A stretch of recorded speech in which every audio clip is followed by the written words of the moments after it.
সিলেটের মানুষকে আমি অনেক বেশি ভালোবাসি। সিলেটের মানুষের মধ্যে আমি দেখছি যে তারা আলেম ওলামাদেরকে অনেক ভালোবাসে।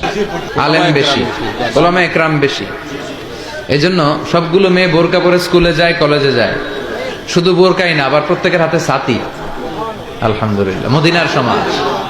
এখনো সিলেটে এমন একটা অঞ্চল আছে যেই অঞ্চলে টেলিভিশন তো দূরের কথা, একটা গানের আওয়াজ পর্যন্ত হয় না। বিশাল বড় বাজার, বিশাল বড় অঞ্চল, আমি ওখানে আওয়াজে গেছি, এখনো হয় না। ওই এলাকার বড় একজন আল্লাহওয়ালা, তার থেকেই এ পর্যন্ত এখনো এলাকাটা গুনাহ মুক্ত জাহেরি ভাবে। আর সিলেটটা হলো বাংলাদেশের মধ্যে সবচেয়ে ধনী জেলা। সিলেটের অর্ধেকের বেশি মানুষ হয় লন্ডন, নয় আমেরিকা, নয় জাপান, দুনিয়ার বিভিন্ন দেশে তাদের সেখানেও বাড়ি আছে। পৃথিবীর যেখানেই গেছি সেখানেই দেখছি সিলেটিরা। আরো মজার বিষয় হলো, যেখানেই গেছি সেখানে বাংলাদেশিরা নিচু কাজ করে, কোন সিলেটি নিচু কাজ করে না, সব ব্যবসা করে, সব ব্যবসা করে, সব বড় বড় কাজ করে। সিলেটি মানুষ বুঝবেন বালা। ইউরোপ আমেরিকাতে তারার একটা আলিদা আপনার খিতা হয়ে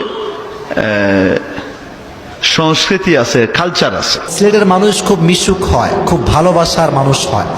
বাংলাদেশের ভিতর বেশি মেহমান প্রিয় হলো সিলেটের মানুষ। মনে কিছু নিয়েন না, আপনারা যে মেহমান প্রিয় না তা কিন্তু না, কিন্তু সিলেটের মানুষটা একটু বেশি মেহমান প্রিয় এবং খুব ভদ্র এবং সরীফ। বলে হুজুর কারণ কি? সিলেটের ছোট্ট বাচ্চা থেকে শুরু করে একবার বৃদ্ধ পর্যন্ত সবাই সালাম দেয়।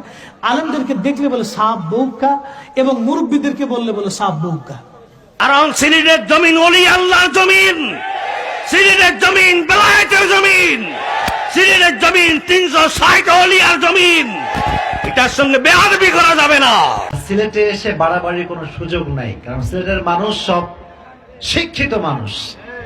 And maximum of them they live in Canada or they live in London. And Sylhet is also called second London in the world. কি সিলেটবাসী শাহজালাল মুজাররদ ইয়ামিনীর পুণ্যভূমির এই সন্তানেরা, আপনারা ভালো আছেন সবাই? উলিয়া উলিয়ার দেশের মানুষ। আল্লাহ পাক এই ভূমিকে দিন বিজয়ের জন্য আবার কবুল করে বলেন আমিন।